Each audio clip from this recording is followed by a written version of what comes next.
చిరుచిన మీ అందరికీ కూడా నా యొక్క వందనాలు. మరి నాన్న సండే స్కూల్ సండే జరగడానికి దేవుడు చూపించినటువంటి కృపను బట్టి మరి దేవుడిని ఎంతగానో స్తుతిస్తున్నానండి. వీళ్ళు కార్యక్రమం స్టార్ట్ చేస్తున్నారు కానీ ఇప్పుడు నేను వాటిని చెప్పాలని నా దృష్టి మర్చిపోయి వాళ్ళ మీదే ఉంది నా కళ దృష్టి అలా కూడా. మంచిదండి. దేవుని వాక్యంలోనికి వెళ్దాం.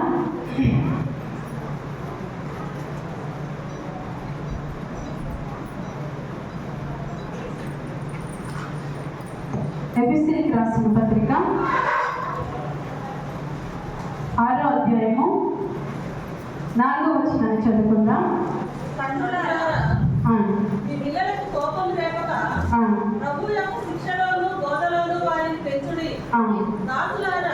చదవండి. ప్రార్థన చేసుకుందాం. అందరు కళ్ళు మూసుకున్నట్లయితే ప్రార్థన చేసుకుందాం. ప్రార్థన. పరిశుద్ధ ప్రేమగల వందనాలు స్తుతులు స్తోత్రములు ప్రభా. నైనా గడిచిన ఆదివారం నుండి ఆదివారం వరకు నాయన కాచి కాపాడి మమ్మల్ని నాయన నీ కృపలో భద్రపరుస్తున్న విధానాన్ని బట్టి నీకు వందనాలు స్తుతులు స్తోత్రములు దేవా. అయ్యా ఇదిగో తండ్రి ఇది నాన్న సండే స్కూల్ సండే జరుపుకోవడానికి నీవు ఇచ్చినటువంటి ఉచితమైన కృపను బట్టి నీకు వందనాలు. ఇదిగో ప్రభా చేరి వచ్చిన కూడి వచ్చిన ప్రతి ఒక్కరిని నేను దీవించండి.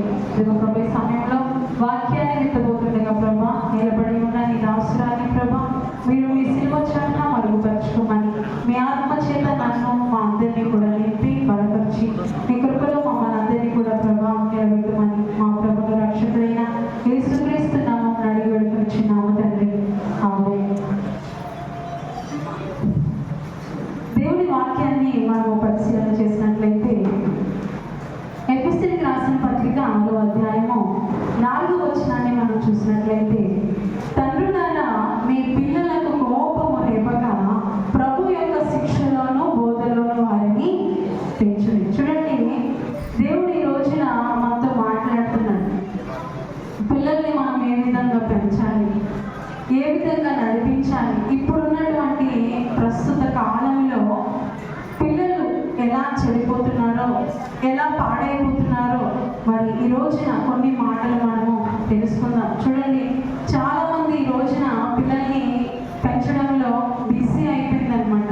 ఇటు తల్లి ఇటు తండ్రి ఇద్దరు కూడా మరి ఆర్థికపరమైనటువంటి సమస్యల వల్ల కష్టపడుతూ ఎవరి దారిన వాళ్ళు వెళ్ళిపోతున్నారు కష్టపడడానికి బట్టి. ఈ మధ్యలో పిల్లల్ని మర్చిపోతూ ఉంటాం. ఏరా తిన్నావా, బడికి వెళ్ళావా, వెళ్ళిపో అని చెప్పి పిల్లల్ని వదిలేస్తున్నాము. కానీ పిల్లలు ఎలా జీవిస్తున్నారో, ఎలా ఉంటున్నారో, ఎలాగా నడుస్తున్నారో అని తల్లిదండ్రులుగా మనం మర్చిపోతున్నాం ఈ రోజుల్లో. కనుక దేవుని వాక్యం ఏం చెప్తుందంటే తండ్రులారా మీ పిల్లలకు కోపము రేపకండి, ప్రభువు యొక్క శిక్షలోను బోధలోను వారిని పెంచండి అని దేవుని వాక్యం సెలవిస్తుందండి. పిల్లల పైన తల్లిగా తండ్రిగా ఎక్కువగా చాలా మంది కోప్పడిపోతూ ఉంటారనమాట. వారి మీద అధికంగా కోప్పడిపోవడం వల్ల వాళ్ళు ఎలా తయారవుతారంటే మూర్ఖంగా తయారవుతారు. వాళ్ళు కోపిష్టిగా మనము వాళ్ళని ప్రవర్తిస్తూ ఉంటే మూర్ఖంగా తయారైపోయి వాళ్ళు ఏ మాట కూడా వినరండి. వింటారండి? మీరు పిల్లలు ఇష్టం వచ్చినట్టుగా ఎప్పుడు పడితే అప్పుడు కొడతా ఉంటే, తిడుతూ ఉంటే పిల్లలకి ఎలా ఉంటుందండి? వాళ్ళ చిన్న మనసులో గాయపరుస్తూ ఉంటారు. మీరు ప్రతిసారి పిల్లల్ని తిట్టడం వల్ల, ఈ అనేక సార్లు పిల్లల్ని గద్దించడం వల్ల పిల్లలు హృదయాలు చిన్న లేత వయసులోనే వారి హృదయాలు గాయపడుతూ ఉంటాయి అన్నమాట. మనం ఇష్టం వచ్చినట్టు తిట్టుతూ ఉంటాం. కానీ తిట్టడానికి, ప్రేమించడానికి ఒక సమయం ఉంటుందండి. పద్దాక పిల్లల మీద కోపం చూపిస్తూ ఉన్నారనుకోండి, పిల్లలు మనల్ని ప్రేమించరు. తల్లిగా తండ్రిగా మధ్యలో బిడ్డల్ని చేర్చుకోవాలి, మధ్యలో పడుకోబెట్టుకోవాలి, పిల్లలతో మాట్లాడాలి, పిల్లలు ఏం చెప్తున్నా వినాలి, ఓపికతో వినాలి. మనం పిల్లలు ఏం చెప్తున్నా ఈ లోకంలో మనం చాలా సమయం బయట గడుపుతూ ఉంటాం. కానీ పిల్లలతో మనం ఎక్కువ సమయాన్ని గడపాలి. నాన్న ఈరోజు స్కూల్కి వెళ్ళావు కదా, ఏం జరిగింది, క్లాస్లో ఏం జరిగింది, నువ్వు ఎలా చదివావు, ఏంటి ఈరోజు టీచర్స్ నీతో ఏం మాట్లాడారు, ఈ సబ్జెక్ట్స్ అన్ని బాగా చదువుతున్నావా ఏంటి అని పిల్లల్ని కొద్దిసేపు మన పక్కన కూర్చోబెట్టుకొని మనం వారితో మాట్లాడాలి, సంభాషించాలి.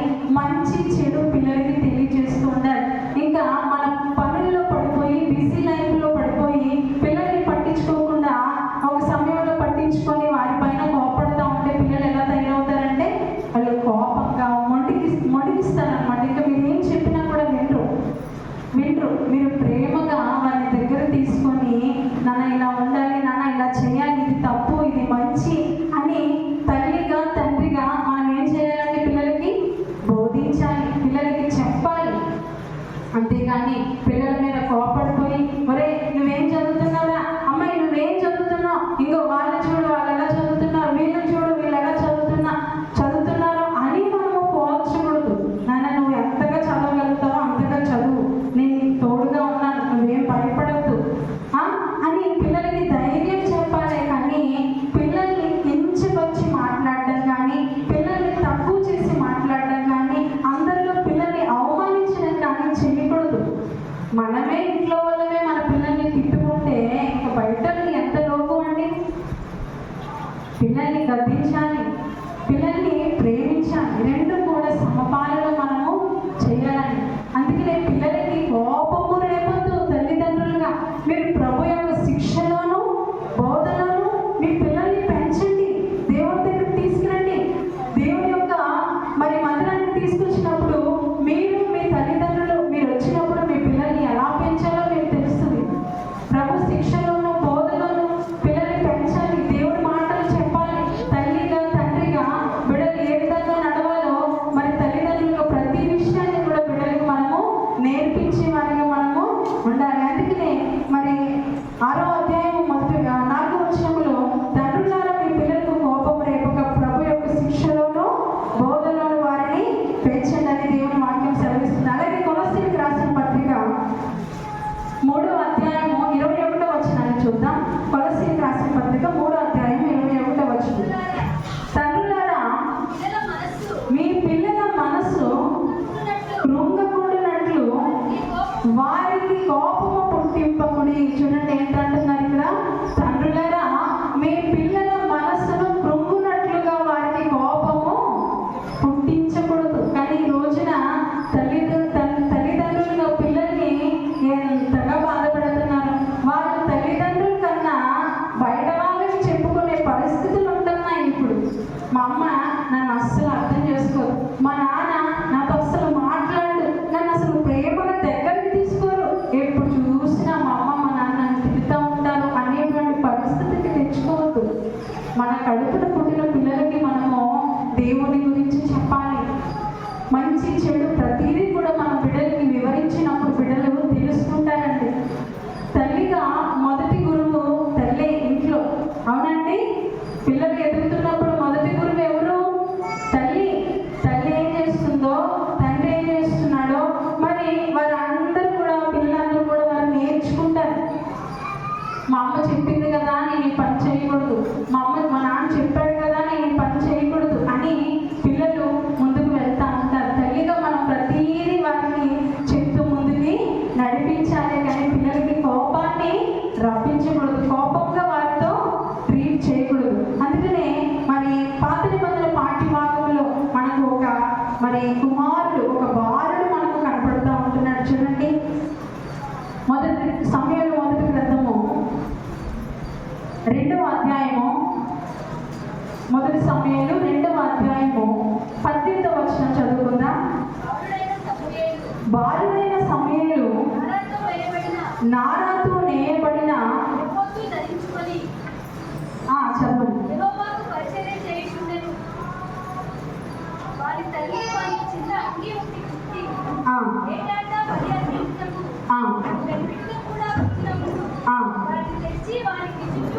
చూడండి. ఇక్కడ మనకి పాత నిబంధన పాఠ్యభాగంలో ఒక బాలుడైనటువంటి సమూయేలు మనకు కనపడుతున్నాడు. చూడండి మనం ఎన్నోసార్లు ఈ యొక్క సమూయేలు గురించి మనం ఎన్నోసార్లు తెలుసుకుంటూనే వస్తూ ఉన్నాం. చూడండి ఈ బాలుడైనటువంటి సమూయేలు తల్లి పేరు ఎవరండి? హన్న. హన్న దేవుని దగ్గర పోరాడింది, దేవుని దగ్గర కన్నీరు కార్చింది. ఎందుకో తెలుసా? పిల్లల కోసం. ప్రభు నాకు పిల్లలు కావాలి అని ఎంతగానో దేవుణ్ణి అడిగింది. అన్నది, ప్రభా నువ్వు కానీ నాకు మగబిడ్డలు ఇస్తే నేను నీకు ప్రతిష్ఠించుకుంటాను, ఆ కుమారుని నీ దగ్గరే నేను దేవాలయంలో వదిలేస్తాను అని దేవుని దగ్గర ప్రతిష్ఠించుకొని ఆ కుమారుడు పాలు విడవడం ఆపేసిన తర్వాత ఆ యొక్క అన్న ఏం చేసిందో తెలుసా? ఆ బాలుడైనటువంటి సమూయేలుని మందిరంలో వదిలేసిందండి. మందిరంలో మధ్యలో వదిలేసి చూడండి. మొదటి అధ్యాయము సమయం రాసి మొదటి అధ్యాయము 27వ వచనం 27వ వచనం చూద్దాం. ఈ బిడ్డను దయచేయమని యెహోవాతో నేను చేసిన మనవి ఆయన నాకు అనుగ్రహించెను. కాబట్టి నేను ఆ బిడ్డను యెహోవాకు ప్రతిష్ఠించుచున్నాను. తాను బ్రతుకు దినములన్నిటను వాడు యెహోవాకు ప్రతిష్ఠితుడని చెప్పాను. చూడండి, ఎవరైనా మీ పిల్లల్ని, చిన్నపిల్లల్ని పని చేసుకోవడానికి పక్కింటోళ్ళకో లేకపోతే పిల్లలకు కాసేపు ఇస్తారు. ఎందుకు? నేను పని చేసుకోవాలమ్మా, కాసేపు ఎత్తుకోండి, కాసేపు చూసుకోండి అని అవరోగులకి ఇస్తారు. ఎంతసేపు ఇస్తారండి? రోజంతా ఇస్తారా? పని అయ్యేంత వరకు ఇస్తారు. బాబాయ్, నా పిల్లడికి నేను పాలించుకోవాలి, బాబాయ్ మా అమ్మాయికి నేను అన్నం పెట్టుకోవాలని ఏం చేస్తారు? గబగబా పిల్లల్ని తెచ్చేసుకుంటారు. అవునండి. కానీ ఇక్కడ అన్న మాత్రము పాలు విడిచి ఆపేసిన తర్వాత దేవుని మందిరంలో విడిచిపెట్టేస్తుందంట. అసలు పిల్లలు ఎవరైనా మరి తల్లిని విడిచిపెట్టి ఉంటారండి? ఎవరైనా ఉంటారా? తల్లిని విడిచిపెట్టి, తండ్రిని విడిచిపెట్టి, ఇంటిని విడిచిపెట్టి ఏ పిల్లలు కూడా ఉండరండి. ఎలా ఉన్నా, వాళ్ళు ఎలాంటి స్థితిలో ఉన్నా, మా అమ్మ మా అమ్మే, మా నాన్న మా నాన్నే, మాకు ఎలా ఉన్నా మా ఇల్లు మా ఇల్లే అనుకుంటారే తప్ప ఎవరి దగ్గర పర్మనెంట్గా ఎవరు ఉండరు. కానీ ఇక్కడ సమూయేలు తల్లి మాటకి లోపడ్డాడు. అంత చిన్న బాలుడుగా ఉన్నప్పుడు తల్లి మాట విని ఆ చివరి వచనంలో చూస్తే ఏం చేశాడంట తెలుసా? దేవునికి మొక్కాడంట. చూడండి, అంత చిన్న వయసులో. 28వ వచనము చివరి వచనం, చివరి మాట చూడండి. అప్పుడు వాడు యెహోవాకు ఒక్కడనే మొక్కిన. ఆ వయసులో దేవునికి మొక్కాలి అనే ఆలోచన ఎలా వచ్చింది? తల్లి వల్ల వచ్చింది. తల్లి నేర్పించింది. అంత చిన్న వయసులో పిల్లలకి ఏం తెలుస్తుందండి? అంత వయసులో ఏమైనా తెలుస్తుందా? బాలుడిగా ఉన్నప్పుడు నాన్న దేవుడు అంటే ఏమో తెలుస్తుందా? అమ్మ లేకపోతే నాన్న, వీళ్ళు మా అమ్మ మా నాన్న అనుకుంటారు. మాట్లాడదు పిల్లలు, మాట్లాడద్దు, సైలెంట్గా ఉండాలి. అమ్మ నాన్న తెలుస్తుంది తప్ప దేవుడు అంటే ఏంటో తెలుస్తుందా? కానీ ఆ చిన్న బాలుడు అక్కడే దేవుడికి మొక్కాడంట. నాన్న, ఇక నుంచి నువ్వు మందిరంలోనే ఉండాలి, ఇక నీకు ఇల్లు లేదు, అమ్మ లేదు, ఏమి లేదు, నీకు ఏదైనా కూడా తల్లైనా తండ్రైనా అన్నీ నీకు మందిరంలోనే కనుక అని విడిచిపెట్టేసింది. బాలుడు కూడా సరే అమ్మా అని అక్కడ వెళ్ళిపోయాడండి. దేవుని మందిరంలోకి వెళ్ళిపోయాడు. చూడండి, అంత చిన్న బాలుడుగా ఉంటుండగా తల్లి విడిచిన తర్వాత ఏ పిల్లలైనా ఏడుస్తారు కదా. కానీ సమయాన్ని అడగలేదు. తల్లి చెప్పిన మాటకి లోపడ్డాడు. ఈ రోజున మన పిల్లలకి కూడా మనము ప్రతిదీ, వాళ్ళు ఏ పని చేసుకుంటున్నా మనం ప్రతిదీ వాళ్ళకి బోధించే వారిగా ఉండాలి. ప్రతిదీ మనం వారికి తెలియచేస్తూ మనం ఉండాలండి. అంత చిన్న పిల్లోడు మందిరంలో ఉంటున్నానా అంటే ఎందుకుంటారండి? ఆడుకునే వయసు, బొమ్మలతో ఆడుకునే వయసు, తల్లితో ఆడుకునే వయసు, తల్లి పక్కలో పడుకోవాలి, నాన్నతో కూర్చొని చెప్పాలనుకునే ఆ చిన్న బాబు తల్లి చెప్పిన వెంటనే దేవుడికి ఏం చేశాడండి? మొక్కుకున్నాడు. అలాగే చివరి వచనము ఇక్కడ 19వ వచనం కూడా చూద్దాం. 2వ అధ్యాయం 19వ వచనం. వారి తల్లి వారికి చిన్న అంగి ఒకటి కొట్టి ఏటేటా బలి అర్పించుటకు తన పెనిమిటితో కూడా వచ్చినప్పుడు దాన్ని తెచ్చి వానికి ఇచ్చుచు వచ్చిన. ఏటేటా బలి అర్పించుటకు తన పెనిమిటితో కూడా వచ్చినప్పుడు వానికి తెచ్చి వానికి ఇచ్చుచు. చూడండి, వాళ్ళ అమ్మ ఏటేటా వచ్చినప్పుడు ఒక చిన్న అంగి కుట్టుకొని వచ్చేదంట. నువ్వు ఈ బట్టలు వేసుకోవాలి అని అంటే ఆ బట్టలు వేసుకున్నాడు ఆ బాబు. నువ్వు ఇలా ఉండాలి అంటే అలాగే ఉన్నాడు. దేవుడి మందిరంలో ఉండాలంటే అలాగే ఉన్నాడు.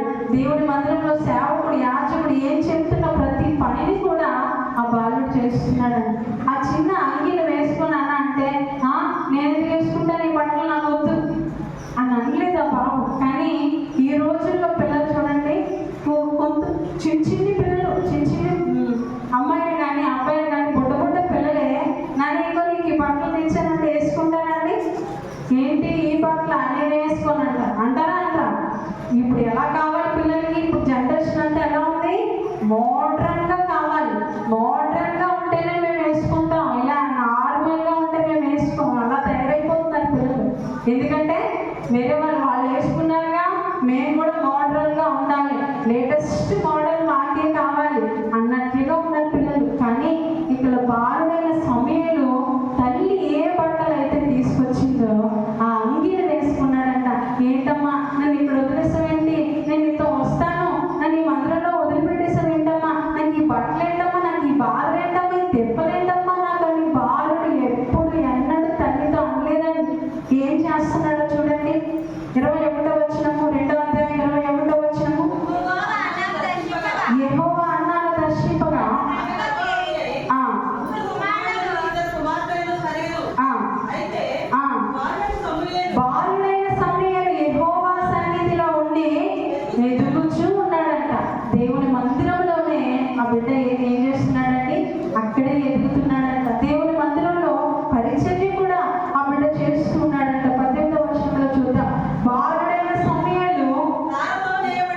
బాలుడు సమయాన్ని అలాగే చేస్తున్నాడు. ఈ రోజున మీరు అడుగుతున్నాను, తల్లిదండ్రులైన మీరు ఎవరైనా మీ పిల్లలు చెప్తున్నారా? చెప్పాలి. మీరు ఎవరైనా చెప్తున్నారా? మా పిల్లలు చిన్నపిల్లలు కదండి, మా పిల్లలకి ఏం తెలుసు ఇవన్నీ అని అనుకుంటున్నారా? మా పిల్లలు చిన్నపిల్లలండి. లేకపోతే ఎవరైనా పిల్లలు చేస్తే అదే నువ్వేంట్రా, నువ్వు చేయడం ఏంటి పని, నువ్వెందుకు చేస్తావు, మిగిలిన చేస్తానులే అని మీ పిల్లల్ని గర్తిస్తున్నారా? దేవుని మందిరంలో పనికి పిల్లల్ని పంపించండి, పరిచర్యను పంపించండి. నాన్న కుర్చీలు తీసుకో, కుర్చీలు ఎత్తు, మ్యాట్స్ ఎత్తు, ఏదైనా పని ఉంటే చెయ్యి అని చిన్నప్పటి నుంచి తల్లి ఏం చేయాలి? పిల్లలకి దేవుని మందిరంలో పరిచర్య చేయడం నేర్చుకో నాన్న, నువ్వు ఆశీర్వదింపబడతావు, నువ్వు దీవింపబడతావు, నాకెందుకులే అని నువ్వు రావద్దు. దేవుని మందిరంలో యాజకుడు సేవకుడు ఏ పని చెప్పినా, ఏ పరిచర్య చేపించుకున్నా నువ్వు చెయ్యాలి నాన్న అని మీ బిడ్డల్ని పంపించండి. నేను చిన్నప్పటి నుంచే నేర్పించండి, దేవుని భయం నేర్పించండి. పిల్లలకి దేవుని భయము లేకపోతే విచ్చలవిడిగా తిరిగేస్తాం. ఇప్పుడున్న రోజుల్లో తల్లిదండ్రుల భయమే లేదు, ఇంకా దేవుని భయం కూడా ఉండకపోతే ఇంక వాళ్ళ జీవితాలు ఎలా అయిపోతాయో. కనుక దేవుని మందిరంలోని బిడ్డలను పంపించండి, పరిచర్యలోని బిడ్డల ముందుకు పంపించండి. ఇప్పుడు చూడండి, వీళ్ళందరూ ఎంత టెన్షన్ పడ్డారు. వీళ్ళందరూ మీ దగ్గర ఒక పావుగంట చేశారేమో, కానీ ఈ 10 రోజులు నా సగం గొంతు పోయింది. సగం గొంతుకు పోయి అరిచి అరిచి అరిచి అరిచి ఇంత క్రమశిక్షణ చేయడానికి మీరు చూస్తారో చూసి నవ్వుకుంటారు, ఆ చేసి ఏం చేసి నవ్వుకుంటారు. కానీ మా చిన్న పిల్లలు, చిన్ని మాటలు వచ్చే పిల్లలు ఇక్కడ నిల్చొని చేశారు. మీరు చూసి వెళ్ళిపోతారు, కానీ దాని వెనక ఉన్న కష్టం మీకు తెలియదు, నాకు తెలుసు. వాళ్ళతో అరిచి అరిచి కేకలు వేసుకొని మొత్తుకొని తల బాదుకొని ఈ స్టేజ్ వరకు నేను తీసుకొచ్చాను. నాకు ఎంత టెన్షన్ అంటే వచ్చిన కాడి నుంచి మామూలు టెన్షన్ కాదు, నాకు చేతులు నాకొనిపోతాయి. వాళ్ళు వచ్చి అక్కో అసలు నా దగ్గరికి వచ్చి ఇలా అంటున్నారు. కానీ ఒక విధానంలో పిల్లల్ని నేర్పించాలంటే అది చాలా కష్టం అండి. దేవుని మందిరంలో పిల్లల్ని పంపించండి, నాన్న ఇల్లు ముందుకెళ్ళు అని మన పిల్లల్ని పుష్ చేయాలి. వాళ్ళని అవుతారు, వీళ్ళు అవుతారు, వాళ్ళు ఏదో అంటారు, వీళ్ళు ఏదో అంటారంటే పిల్లలకి చిన్నప్పటి నుంచి వారిలో అలాంటి మనసు మీరు పుట్టించద్దు. బాల్య దినములందే చిన్నపిల్లడా పాలు తాగుతున్నాడా, అన్నం పెడుతున్నావా, చిన్నప్పటి నుంచి తల్లిగా దేవుడి గురించి నేర్పించాలి. దేవుడు ఏమంటున్నాడో తెలుసా? నీ బాల్య దినములందే సృష్టికర్త గురించి నీ బిడ్డలకు తెలిసి అని దేవుడు మాట్లాడుతున్నాడు. చూడండి, ప్రసంగి గ్రంథము 12వ అధ్యాయము 2వ వచనం చూద్దాం. ప్రసంగి 12వ అధ్యాయము 2వ వచనం. తేజస్సునకు సూర్యచంద్ర నక్షత్రములను చీకటి కమ్మక ముందే, వాన వెలిసిన తరువాత మేఘములు మరలా రాకముందే నీ బాల్య దినములందే నీ సృష్టికర్తను స్మరణను తెచ్చుకోను. ఆ దినమున చూడండి, బాల్య దినములందే నీ సృష్టికర్తను ఏం చేయాలండి? స్మరణను తెచ్చుకోవాలి. తల్లి ఎప్పుడు కూడా చెప్తా ఉండాలి, నాన్న ఇదిగో అన్నం పెడుతున్నావా, స్నానం చేపిస్తున్నావా, బట్టలు వేపిస్తున్నావా, నీ పిల్లల్ని పడుకోబెడుతున్నావా, బయటకు తీసుకెళ్తున్నావా, వాడు నడిచినప్పుడు లేచినప్పుడు పండుకున్నప్పుడు తల్లిగా చేయవలసిన పని ఏంటో తెలుసా? దేవుని మాటల గురించి తల్లి బోధించాలి. నాన్న వాళ్ళు కొట్టారా, నేను మౌనంగా ఉండు, వాడితో స్నేహంగా ఉండు, కోపంగా ఉండకు. కానీ మనం వాడు కొట్టారా, ఆడు కొడితే తిరిగి 10 దెబ్బలు వేసి రావచ్చు కదరా, ఎందుకు వచ్చావురా అంటారు. ఏమంటారా? అంటారా? వాడు తిట్టాడా, నువ్వు 4 మాటలు తిట్టిరారా అని అంటారా? చిన్నపిల్లలు వాళ్ళు చదువైతే రాదు, కానీ బయట వినే ఆడిముత్యాల లాంటి మాటలు మాట్లాడతారండి. నేను కూర్చున్నా చూసి ఇప్పుడు వరకు ఆడిముత్యాల లాంటి మాటలు మాట్లాడతారు. ఒక్కొక్కసారి నేను బయట పని చేసుకున్నప్పుడు వాళ్ళు మాట్లాడే మాటలు వింటే మరి ఎందుకురా ఇలాంటి మాటలు మాట్లాడతారు? తప్పురా. నేను అవి మాత్రం ఎంత స్పష్టంగా వస్తాయో, చదువు అయితే రాదు, పొళ్ళు పోకుండా వస్తాయి. మరి ఎక్కడ నేర్చుకో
అవసరమైతే ఇవ్వండి. పిల్లల్ని గమనించుకుంటూ ఉండాలి తల్లిదండ్రులుగా. అందుకే ద్వితీయోపదేశ కాండం 6వ అధ్యాయంలో ద్వితీయోపదేశ కాండము 6వ అధ్యాయము 7వ వచనం 8వ వచనం చదువుదాం.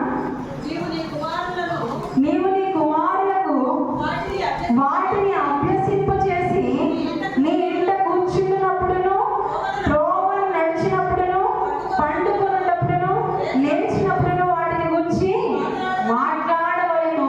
సూచనగా వాటిని నీ చేతికి కట్టుకోవాలని. చూడండి, నీ తల్లిగా వాళ్ళకి ఏం చేయాలంటే ప్రతిదీ అభ్యసింప చేయాలి, ప్రతిదీ చెప్పాలి. మంచి చెడుల గురించి తల్లి ఎప్పుడు చెప్తా ఉంటే బిడ్డలు నడుచుకుంటా ఉంటారు. అంతేగాని నువ్వు ఏదో చేసుకోరా అని పిల్లలు అలా గాలికి వదిలేస్తే వాళ్ళు లోకానుసారంగా పడిపోతారు. బయట ఉన్నవన్నీ కూడా నేర్చుకుంటా ఉంటారు. కనుక తల్లి గుర్తుంచుకోవాలి, బిడ్డలు ఏ విధంగా నడుస్తున్నారో తెలుసుకోవాలి. ఇర్మియా గ్రంథము 9వ అధ్యాయము 20వ వచనం చూద్దాం. ఇర్మియా గ్రంథము 9వ అధ్యాయం 20వ వచనం. స్త్రీలారా, యెహోవా మాట వినుడి, మీరు చెవియొగ్గి ఆయన నోటి మాట ఆలకించుడి. మీ కుమార్తెలకు రోదన చేయ నేర్పుడి, ఒకరికొకరు అంగలార్పు విద్య. మరి చదవండి, మళ్ళీ మీకు అర్థమైందా? ఈ మాట అర్థమైందా? స్త్రీలారా, యెహోవా మాట వినుడి, మీరు చెవియొగ్గి ఆయన నోటి మాట ఆలకించుడి. మీ కుమార్తెలకు ఏం చేయాలండి? చెప్పాలి. మీ కుమార్తెలకు రోదన చేయ నేర్పుడి, ఒకరికొకరు అంగలార్పు విద్య నేర్పుడి. మా అమ్మ ఎప్పుడైనా ప్రార్థన చేసినప్పుడు ఎడుతుంది ఏంటంటే నేను ఆడడానికి అంటాను. ఇప్పుడు నేను పిల్లల్ని అడిగితే మా అమ్మ ఎప్పుడన్నా ప్రార్థన చేసిందండి, మా నాన్న ఎప్పుడన్నా చర్చికి వెళ్ళంటారా అని అంటాడా మమ్మల్ని? దేవుడు ఏం చెప్తున్నాడు తెలుసా? మీ కుమార్తెలకు రోదన చేయ నేర్పుడి. చిన్నప్పటి నుంచే ఆడపిల్లలకి మగపిల్లలకి దేవుని దగ్గరికి వెళ్ళాలి, కన్నీరు కార్చాలి, దేవుణ్ణి గోచాడాలి, దేవునికి ప్రార్థన చేయాలి అని పిల్లలకి తల్లి నేర్పిస్తే ఖచ్చితంగా చేస్తారండి. ఇప్పుడు వీళ్ళందరూ నేను చెప్తే చేయలేదా? చెప్తే నా మాట విన్నారు, నా మాట అయితే వింటారు. కానీ బయట వాళ్ళ అమ్మ నాన్న మాటలైతే ఎందుకు మంచోడు కదా, మీ అమ్మ మీ నాన్న మాట మాత్రం వినరు. నేను చెప్తే నా మాట అయితే వింటారు. తల్లిగా బిడ్డలకి ఏం చేయాలండి? నువ్వు ప్రార్థన చేసుకుని, నువ్వు పనంతా అయిపోయిన తర్వాత ప్రార్థన చేసుకునేటప్పుడు నీ కూతుర్ని కొడుకుని పక్కకు తీసుకొచ్చి ప్రార్థన చేయి, బైబిల్ తీసుకురా, నువ్వు కూడా కలిసి ప్రార్థన చేయి. అలా ఏం లేదండి.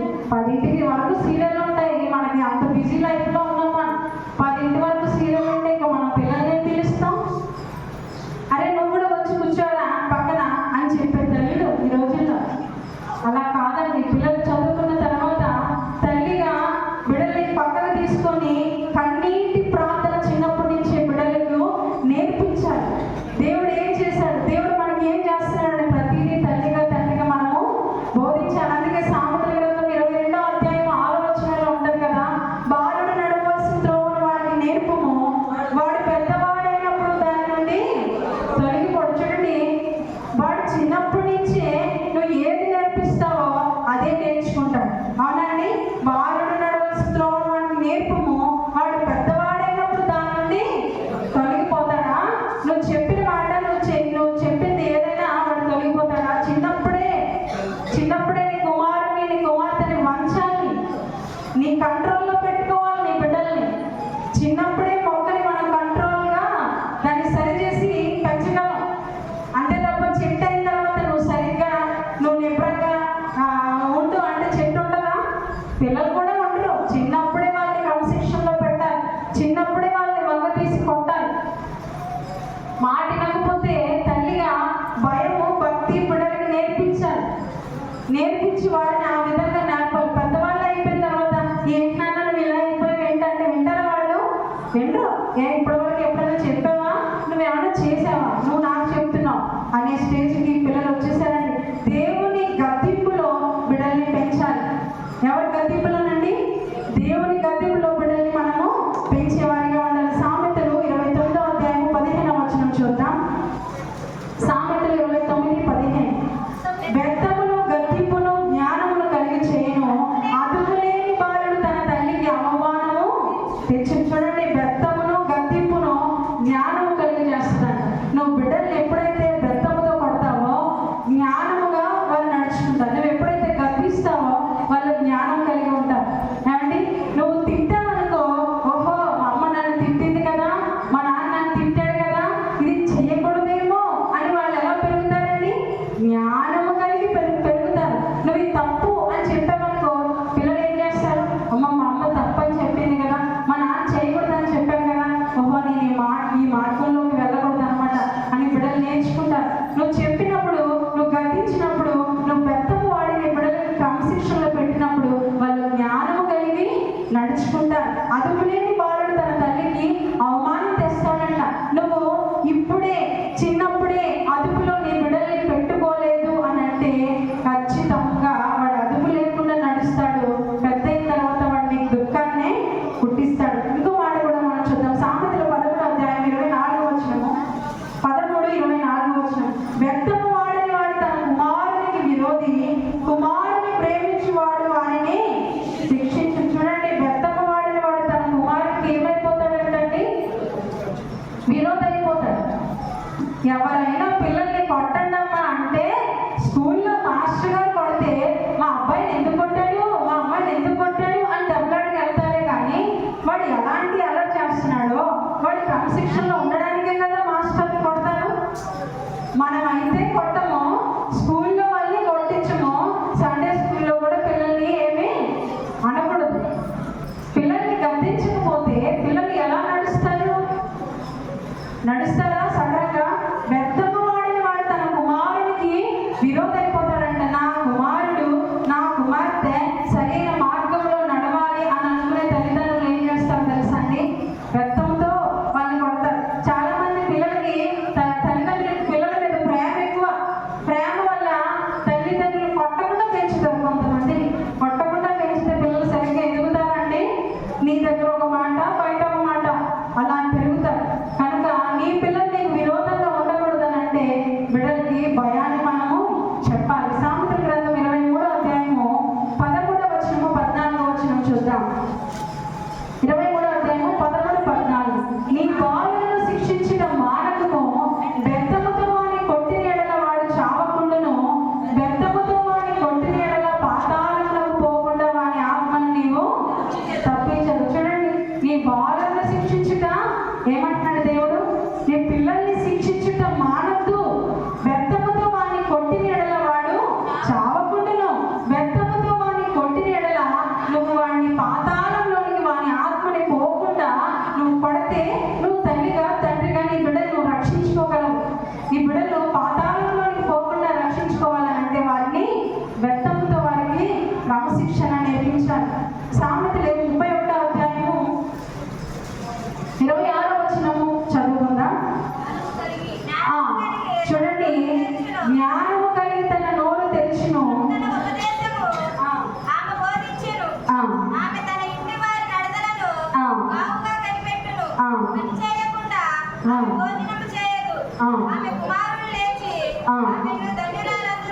ఇప్పుడు మన పిల్లలు మనల్ని ధన్యురాలు అని ఎప్పుడు అంటారంటే తల్లిగా బయట విషయాలు కాదు, ఇంట్లో తల్లిగా తండ్రిగా బిడ్డలు ఎలా ఉంటున్నారో గమనించాలి. ఇక్కడ ఈ స్త్రీ తన బిడ్డల యొక్క నడతను, తన కుటుంబం ఎలా ఉందో అని ప్రతిదీ కూడా తను చూసుకుంటూ ఉంటుంది. అలా చూసుకున్నది అన్న కూడా ఏం చేసిందండి? తన బిడ్డను సరైన మార్గంలో పెట్టింది, సరైన త్రోవలో పెట్టింది. కనుకనే దేవుని మందిరంలో పరిచర్య చేయగలిగాడు. కనుక జ్ఞానం కలిగి తన నోరు తెరిచును, కృపగల ఉపదేశము ఆమె బోధించిన. తల్లిగా మనం దేవుని దగ్గరికి వచ్చినప్పుడు నీ బిడ్డలకి కూడా నువ్వు కృపగల ఉపదేశాన్ని నీ బిడ్డలకు పెంచగలవు. ఆమె తన ఇంటి వారి నడతలను బాగుగా కనిపెడుతుందంట. తల్లి ఏం చేస్తుందండి? ఇంటి విషయాలు బాగుగా కనిపెట్టుకోవాలి. బిడ్డలు ఎలా నడుస్తున్నారు, బిడ్డలు ఎక్కడికి వెళ్తున్నారు, ఏం మాట్లాడుతున్నారు, ఏం పనులు చేస్తున్నారు, బిడ్డల యొక్క నడతలను తల్లి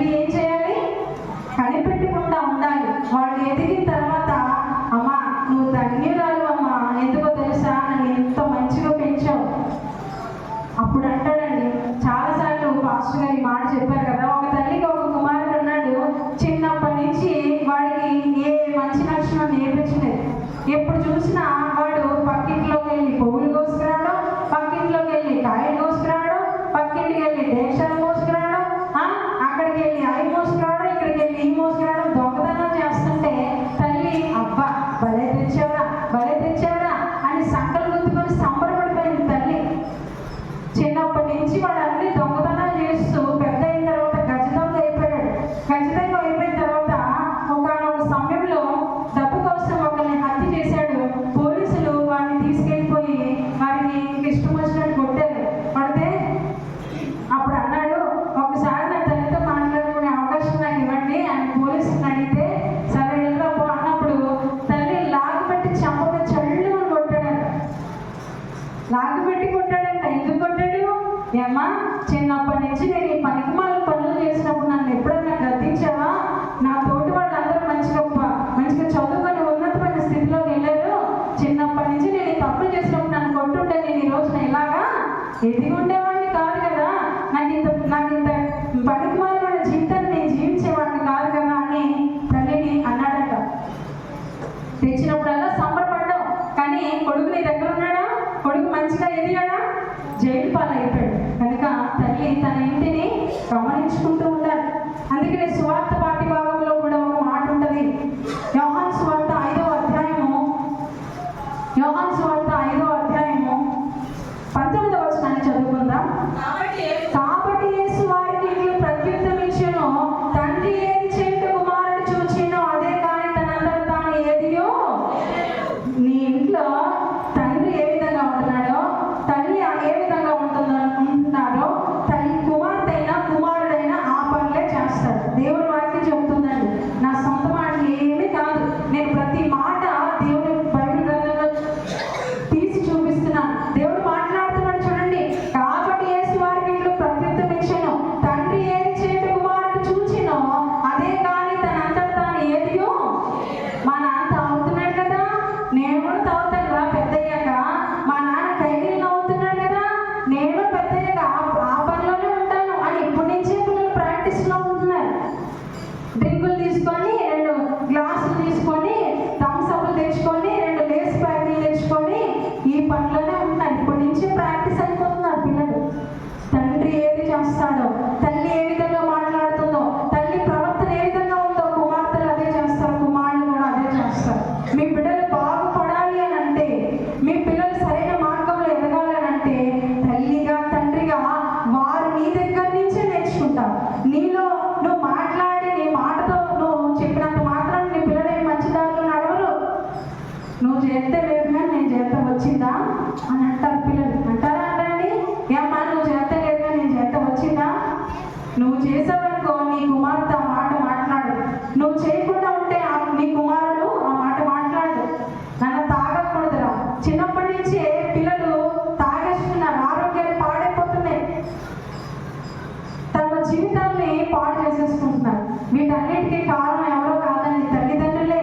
కుమారులు కలిగిన తల్లులు, కుమార్తెలు కలిగిన తల్లులు అందరూ కూడా ఆలోచించాలి. కుమారుల్ని జాగ్రత్తగా పెంచాలి. నాన్న చిన్నప్పటి నుంచే అమ్మాయిని గౌరవించాలి, చిన్నప్పటి నుంచే పద్ధతిగా ఉండాలి, నోరు జారి ఏది తప్పుడు మాటలు మాట్లాడకూడదు.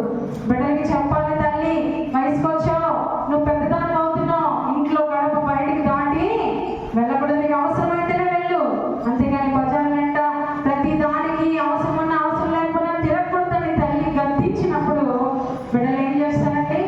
అదే విధానంలో బిడ్డలు కూడా నడుస్తారు. మనం ఏం చెప్తామో, మనం ఏ విధంగా ఉంటామో బిడ్డలు కూడా ఆ రీతిలోనే నడుచుకుంటూ ఉంటారు.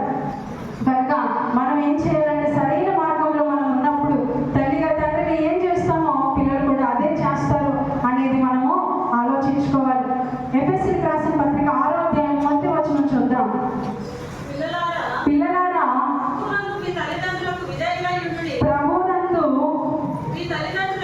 మీ తల్లిదండ్రులకు విధేయులై ఉండుడి, ఇది ధర్మమే. చూడండి, పిల్లలైన ప్రతి ఒక్కరికి నేను చెప్తున్నాను, మీ తల్లి తండ్రి నందు మీరు ఏం చేయాలంటే విధేయులై ఉండాలి. ఇటు పెద్దవారికైనా ఇటు చిన్నవారికైనా ఎవరి బిడ్డలకైనా దేవుడు ఈ రోజు మాట్లాడుతున్నాడు. పిల్లలారా ప్రభునందు మీ తల్లిదండ్రులకు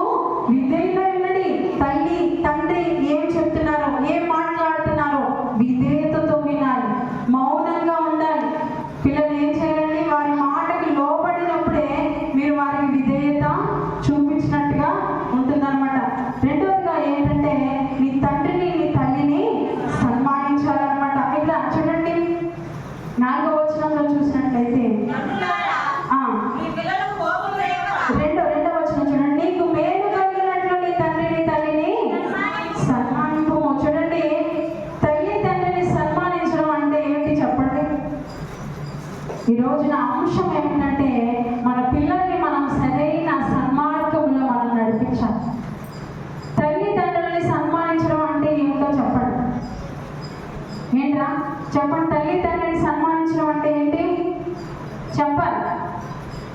మీ అమ్మలు చెప్తారు. చెప్పండి అమ్మ, తల్లిని తండ్రిని సన్మానించడం అంటే ఏంటి చెప్పండి.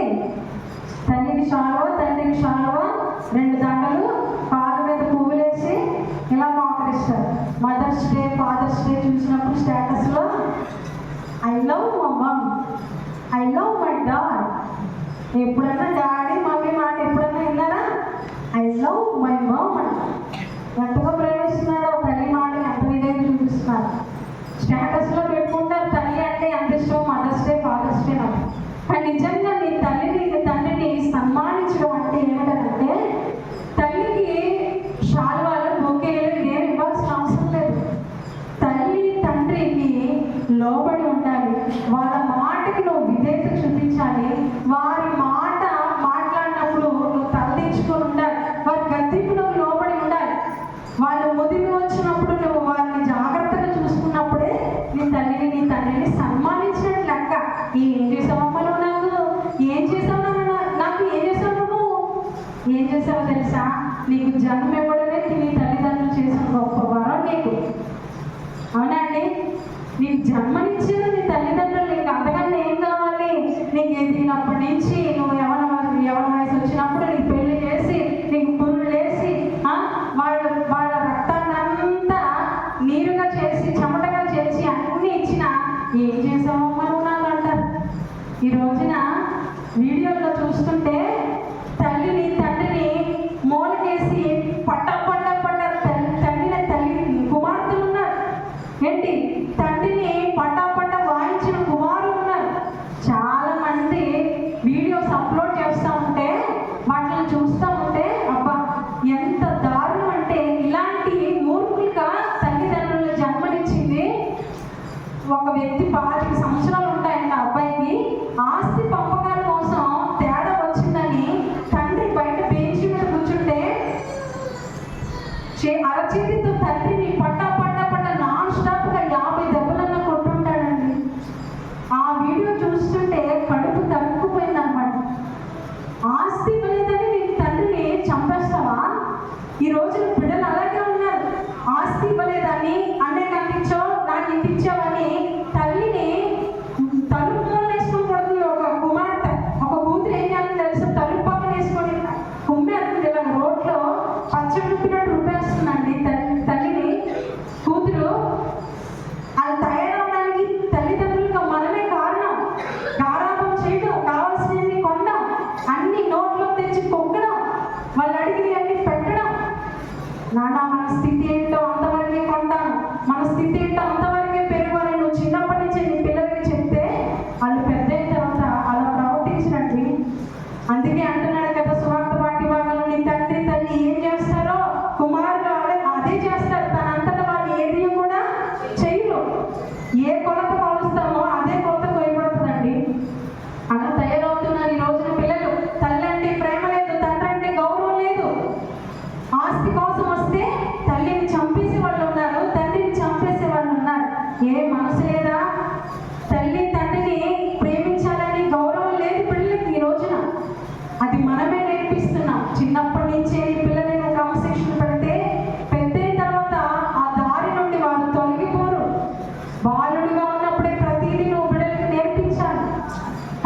కానీ నీ తల్లికి, ముసలోడైన నీ తల్లికి, నీ తండ్రికి ఎంత అన్నం పెట్టడానికి నీకు బాధ అయిపోతుందా? నీ భార్య చెప్పిన మాటలు విని బిడ్డల్ని, తల్లిదండ్రుల్ని ఇష్టానుసారంగా చేసేస్తున్నారు. కానీ మీరు ఆ వయసుకు వచ్చినప్పుడు మీ పిల్లలు మిమ్మల్ని చూడాలంటే మొదటిలోనే, ప్రారంభంలోనే, మొక్కగా ఎదుగుతున్నప్పుడే బిడ్డల్ని జాగ్రత్త చేసుకోండి. బిడ్డల్ని కంట్రోల్ చేయండి. కొట్టినంత మాత్రాన బిడ్డలు చచ్చిపోరు, గద్దించినంత మాత్రాన బయటికి వెళ్ళిపోరు. ప్రేమతో చెప్పండి, శిక్షించండి. బిడ్డల్ని ఎల్లప్పుడూ శిక్షిస్తారు ఉండాలని చెప్పట్లేదు. ప్రేమతో బిడ్డల్ని శిక్షించండి. దేవుని భయాన్ని బిడ్డలకి చూపించండి. అప్పుడు మీ బిడ్డలు ఏం చేస్తారు తెలుసా? మిమ్మల్ని ప్రేమిస్తారు. నాన్న, నాకు ఈ లోకంలో నాకు జన్మనిచ్చావు, నన్ను ఇంతవరకు పోషించావు, నన్ను ఇంతవరకు చూసావు, ఇంతవరకు చదివించావు, నువ్వేం ఇవ్వకపోయినా పర్లేదులే నాన్న, నువ్వు బతుకున్నంత కాలం నేను చూసుకుంటాను అనే కుమారులుగా, కుమార్తెలుగా ఈరోజు ఉండాలంటే బిడ్డల్ని మీరు ప్రార్థన పూర్వకంగా బిడ్డల్ని పెంచండి. అందుకని యేసయ్య కూడా ఈ లోకంలోకి వచ్చిన తర్వాత ఎప్పుడు కూడా మరి తల్లిని, తండ్రిని ఎప్పుడు కూడా మరి దూషించలేదని. చూడండి, లూకాసు వార్త 2వ అధ్యాయము 51వ వచనాన్ని చూద్దాం. లూకాసు వార్త 2వ అధ్యాయము 51వ వచనం. అంతటా ఆయన వారితో కూడా బయలుదేరి నజరేతునకు వచ్చి వారికి లోబడి ఉండను. చూడండి, చివరిగా నేను ఒక్క మాట చెప్పి ముగిస్తానండి. 3వ వచనం చూద్దాం. ఎఫెసీయులకు రాసిన పత్రిక 6వ అధ్యాయం 3వ వచనం. అప్పుడు నీవు భూమి మీద దీర్ఘాయుష్మంతుడవు అగుదు. ఎప్పుడు దీర్ఘాయుష్మంతుడు అవుతావంటే నీ తల్లిని, నీ తండ్రిని నువ్వు ఎప్పుడైతే సన్మానిస్తావో నీవు దీర్ఘాయుష్మంతుడు అవుతావంట. దేవుడు ఎంత గొప్ప మాట చెప్పాడో తెలుసా అండి? నీ తల్లిని, నీ తండ్రిని నువ్వు ఎప్పుడైతే బాగా చూసుకుంటావో దీర్ఘాయువుతో దేవుడు నేను తృప్తిపరుస్తాడంట. నీకు ఆయుష్ ఇస్తాడు, నీకు ఆరోగ్యం ఇస్తాడు, నీకు కావాల్సినవన్నీ ఇస్తాడు. దేవుడు ఎంత గొప్ప మాట, ఎంత మర్మాన్ని దాచించాడో చూడండి. తల్లిని, తండ్రిని ద్వేషించే వాళ్ళు, కోపడే వాళ్ళకి మాట చదివించండి. నువ్వు ఎప్పుడైతే తల్లిని, తండ్రిని సన్మానిస్తావో నీవు దీర్ఘాయుష్మంతుడు అవుతావు. అరే, నీకు దీర్ఘాయువు కావాలంటే తల్లిదండ్రులుగా నువ్వు మమ్మల్ని చూసుకోవాలిరా. తల్లిదండ్రులుగా మమ్మల్ని నువ్వు ప్రేమించాలి. అప్పుడే నీకు దీర్ఘాయువు వస్తుంది. చాలా మంది పెద్దవాళ్ళు అంటారు, నా ఆయుష్ కూడా నువ్వే పోసుకోవాలి. అమ్మమ్మలు, నాయనమ్మలు, తల్లులు, తండ్రులు ఏమంటారండి? నా చక్కని తండ్రి, ఎంత మంచి మనసురా, నా ఆయుష్ కూడా నువ్వే పోసుకొని చల్లగా బతకరా, చక్కగా ఉండరా. అలాంటి దీవెన నువ్వు పొందుకుంటున్నావా? నీ అమ్మమ్మ దగ్గర కానీ, నాయనమ్మ దగ్గర కానీ, తాతయ్య దగ్గర కానీ, తల్లి దగ్గర కానీ, తండ్రి దగ్గర కానీ అలాంటి దీవెన నువ్వు పొందుకుంటున్నావా? ఈ మాట చిన్నపిల్లలకే కాదండి, పెద్దవాళ్ళైన మనము కూడా, మనకు పెళ్ళైంది, పిల్లలు ఉన్నారు, మనం ఒక చక్కని జీవితాన్ని కొనసాగిస్తున్నాం. కానీ తల్లిదండ్రులను విడిచిపెట్టకండి. వారిని చూడడంలోనే ఉంది నీ ఆయుష్, వారిని చూసి ప్రేమించడంలోనే ఉంది నీ ఆయువు. అందుకే కీర్తన గ్రంథము 91వ అధ్యాయము చివరి 16వ వచనాన్ని మనం చూసినట్లయితే, 91వ కీర్తన 16వ వచనం. దీర్ఘాయువు చేత అతనిని తృప్తిపరచెదను, నా రక్షణ అతనికి చూపించను. నీకు దీర్ఘాయువు ఇస్తాడు దేవుడు. ఎప్పుడు ఇస్తాడో తెలుసా? నీ తల్లిని, నీ తండ్రిని నువ్వు ఎప్పుడైతే సన్మానిస్తావో దీర్ఘాయుష్మంతుడుగా దేవుడు నిన్ను బ్లెస్ చేస్తాడు. హల్లెలూయా. దీర్ఘాయుష్మంతుడుగా నువ్వు ఉండాలంటే ఈరోజు నుంచి విన్నారా? ఏం చేయాలి? మీ తల్లికి, తండ్రికి లోబడినప్పుడే దేవుడు మిమ్మల్ని బ్లెస్ చేస్తాడు. మీకు సమాధానం ఇస్తాడు, చదువునిస్తాడు, జ్ఞానాన్ని ఇస్తాడు. మీరు ముందుకు వెళ్ళడానికి దేవుడు తోడుగా ఉంటారు. కనుక ఎప్పుడు తల్లికి, తండ్రికి, ఉపాధ్యాయులకి, దైవ సేవకులకి, పెద్దలకి ఎప్పుడైతే మీరు గౌరవంగా ఉంటారో దేవుడు మిమ్మల్ని ఆశీర్వదిస్తాడు. కనుక అలాంటి జీవితాన్ని మనం కలిగి ఉందాం. అలాంటి జీవితాన్ని బిడ్డలకు నేర్పించడానికి తల్లిదండ్రులుగా మీరు కూడా సిద్ధంగా ఉండమని దేవుడి వాక్యం ద్వారా మిమ్మల్ని మీకు తెలియజేస్తూ ఈ మాటలు ఇంతటితో ముగిస్తున్నాను. దేవుడి వాక్యాన్ని దీవించి ఆశీర్వదించిన